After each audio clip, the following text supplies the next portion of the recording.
Hello YouTube, Jonathan800 here. So I'm going to do a bit of an unscripted video, but nonetheless, these are things that I believe every Hearts of Iron 4 player should know. So first of all, let's start off with units. So instead of just doing this, you could also, depending on how big your country is, especially United States or the UK, you can just hold shift, left click on assigned divisions, and do this. You can, when you're sorting through this, you can double click the division you want, or you can click up here for which ones you want. So let's do this for the mobile units. Press S to split, and this, it'll always split in half, giving you the bigger half if it's uneven. New army. There's also a bunch of shortcuts here like Z for front lines and stuff, which is pretty useful. You can also do control and a number. You just saw a shortcut was created. Now you can spam 1 and 2 or whatever you want. So you can press 1, you press Z, you get the front line. You press X, you get your offensive line.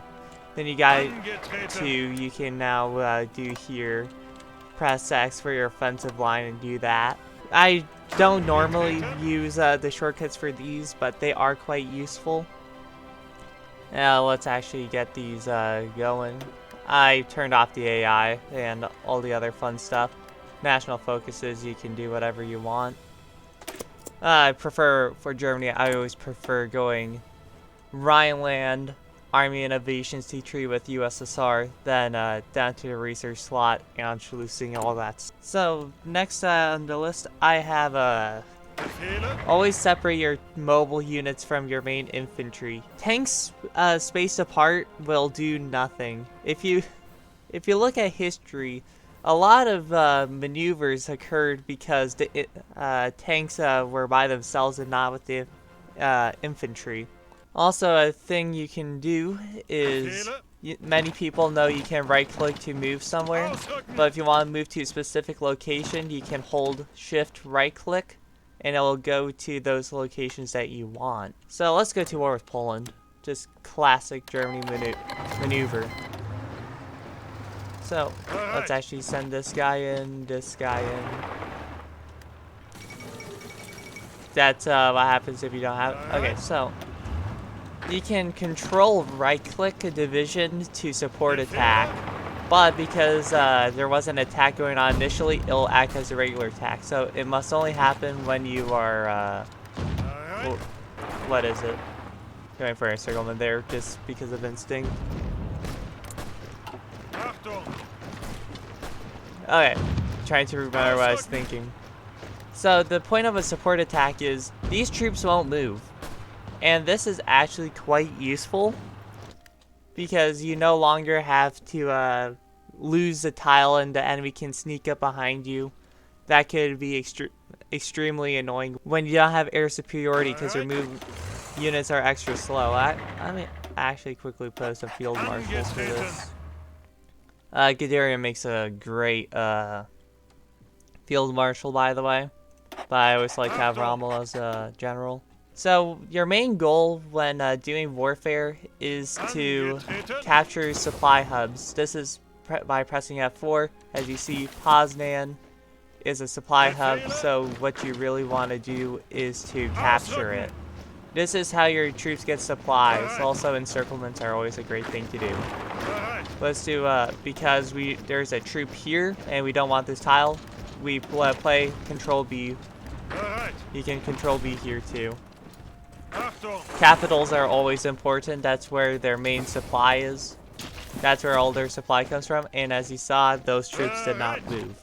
Also, be aware of tiles.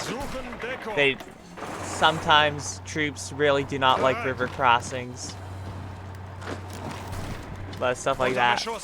Alright, let's head back from warfare. Also, I forgot, Air Force is in fact something you should use. Air is king. No doubt about that. Oh, never overstack your airports. Let's quickly get some out. You gain a bonus in combat. I'll show you. See, a lot easier. believe it should be set. Forgot where it says. Well, there's air support. Very useful. I'm pretty sure it's also debuff. Enemy air superiority. Now you have 35% defense. Dang. And that was with the plus 30% entrenchment. Must do research is industry, somewhat electronics, infantry equipment. Those are pretty much your importance. Artillery is also pretty important. Depending on how big your industry is, air is also very important. Tanks you don't necessarily need, but they are extremely useful in war. Navy, it only matters if you're a naval power.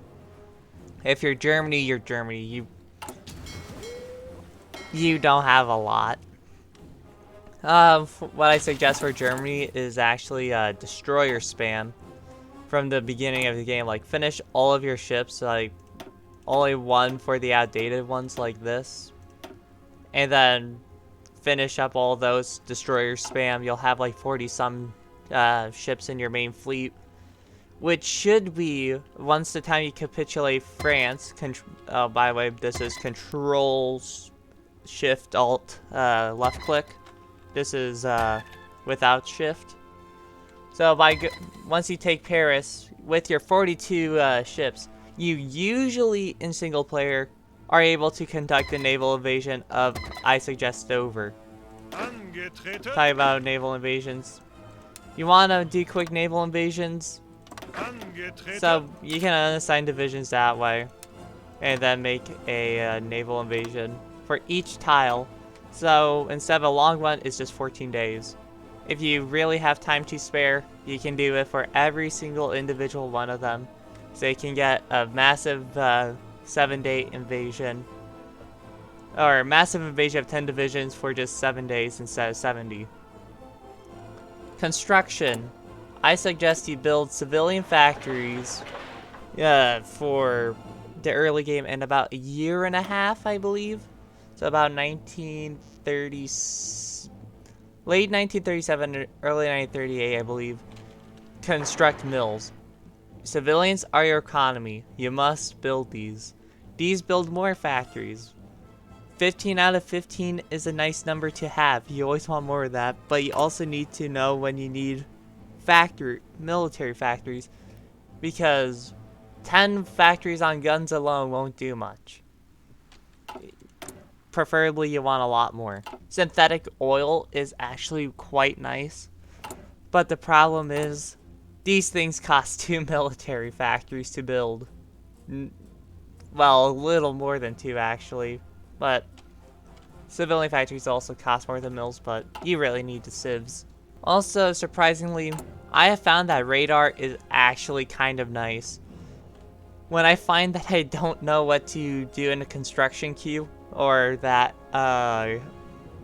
have too many mills, not enough civs, I just build radar, and it actually is kind of nice because it lets you see divisions and all the other fun stuff.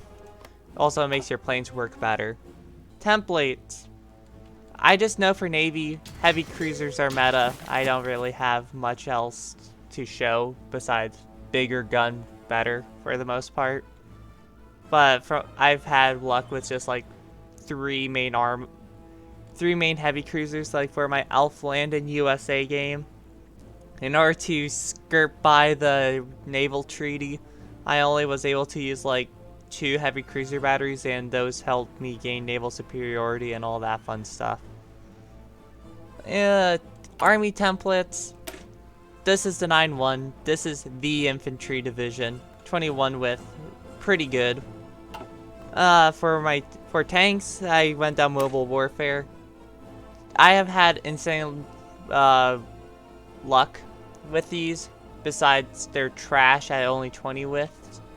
Theoretically, you want a 21 width. I guess you could do that, but you don't have to. Now, these are the meta divisions, the 42 width tanks. I need support, there we go. So support anti-air is pretty much god in tier in all divisions. because it also gives you some piercing, so even your infantry can blow up a light tank. These are quite chonky, quite expensive, but they will evaporate divisions for the most part. Quite nice. When it comes to tanks, let's do basic medium. Medium cannon, 3-man turret. There is some times where I would say for a light tank you could do a 2-man turret because it doesn't reduce your speed. I always like to put a radio on. I know that everyone likes to spam secondary turrets. M3 Elite is now confirmed a meta tank. But I don't do it because I am not a meta guy. Sloped armor is quite nice. Yeah, it increases your armor stat. Additional machine guns aren't as good as they used to, I believe. But either way, I always like to do 9 engine, 9 armor because it's relatively cheap. The AI won't evaporate your tanks. Like, this is all you need. You can also spam up engine. By the way, the reason reliability is so low is this is the 1938 tank. You can always increase it through torsion bar and what is it? Diesel engine, but that lowers your speed. Planes you want to this is actually a relatively good cast design. I've even done I have had insane fun with this design. Anti-tank and 2. So sometimes you will have to remove the dive brake, but that's some nice ground attack. But eventually, if you get the better engine, you can in fact put dive brakes on it, and it is quite nice and quite funny. Just to see, like, I think the highest I've seen with like a few hundred casts was like 100 damage. It's quite nice, but I know that many people are just satisfied enough with dive brakes and armor plates. Some even don't do dive brakes and just do armor plates. For these, it's like the meta is just machine guns and armor plates, also self-sealing fuel tanks. That's pretty much your meta fighter. Eventually you'll get more machine guns and more armor plates, but I prefer drop tanks. I just like the extra range. It also helps you with zone. Like, these planes here have a great zone coverage over Western Poland, but Eastern Poland, they will not get much of a bonus at all. The air superiority bonus will be decreased. Yeah, it's just decreased because there's not a lot of planes there. So, that's pretty much my ramblings. Mostly, well, their spy agency. People mostly just use it for collaboration governments. I'll pretty much say that's about it when it comes to basic facts and stuff. Mostly unscripted. I just had a few talking points. One of the reasons I made this video is because I'm on the Hearts of Iron 4 Discord channel, and I see a lot of things that I thought were common knowledge that apparently were not. Mostly relating to units and stuff. So, yeah, thanks for watching. Hope you enjoyed this ramble. Be sure to like and subscribe, you know the deal. And this is Jonathan 800 signing out.